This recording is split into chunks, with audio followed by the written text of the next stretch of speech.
I've been a volunteer for the past almost 4 years. We discovered the Matthew Turner by accident when we went to see the Bay model, and there's this giant tent with all kinds of sawing and noise going on in the background, and I walked in and said, wow, this is pretty amazing. Here's a big ship they're building. I've been with this project since 1985, thinking about how we could build a ship that would be for San Francisco Bay and be able to serve all the young people in the Bay for programs, educational programs, learning how to sail a boat, learning how to get along. I think it has a couple of different things that make it unique.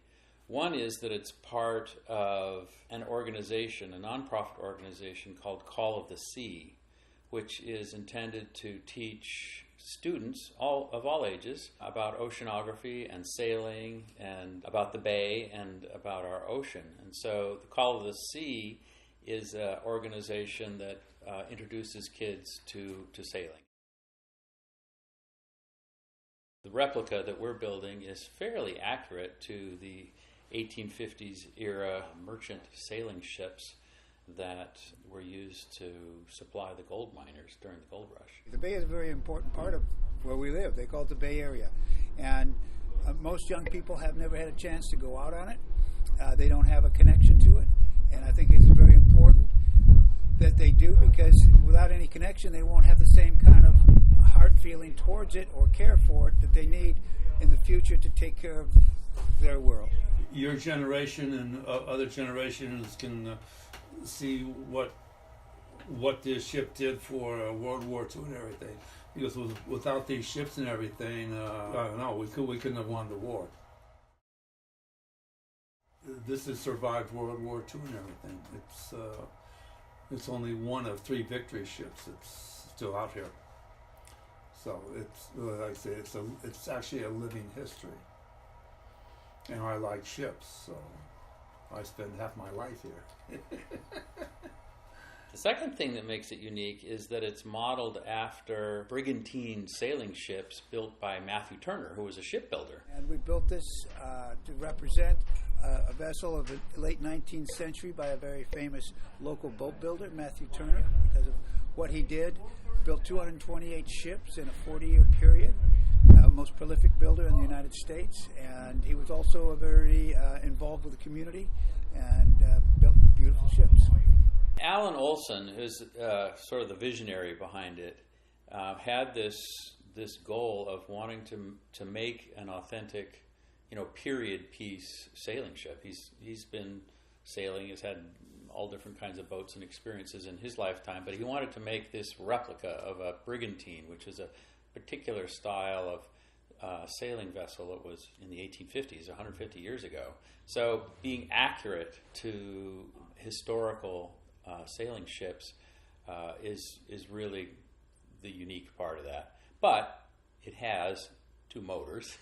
It is a fully hybrid propulsion system in addition to being a sailing boat. It looks like an ancient sailing ship, but it's actually a little bit more modern inside to accommodate the teaching of the students. We have 160,000 hours of volunteer time with this project, and it's made a big difference not only in how the costs, brought down the cost, but also put together a very, very strong community that really cares for the vessel, and over the years will help maintain the vessel and make sure that everything goes well with the ship and its programs.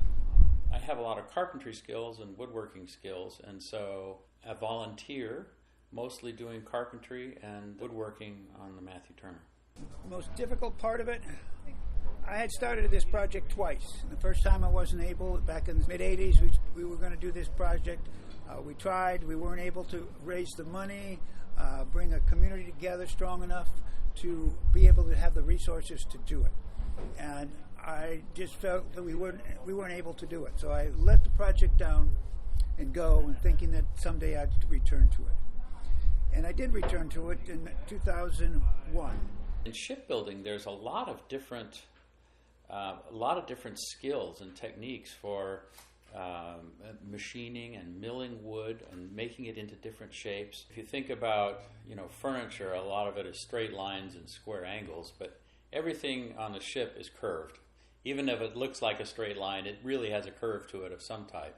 And so machining the lumber to fit these curves was a pretty intriguing operation. I thought that was some of the most complicated stuff that we did. The Matthew Turner will be the second ship in the fleet of the Organization of Call of the Sea. So that's one thing that makes it kind of unique.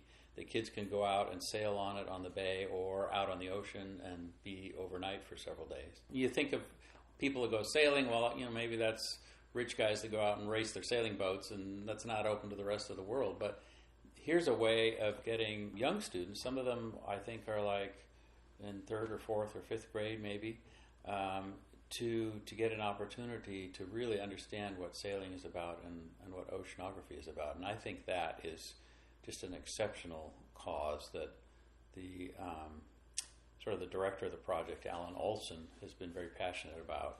We have staff. We have another vessel right behind us called the Seaward, and she just got back from Mexico. She was down there for 3 months doing programs down there.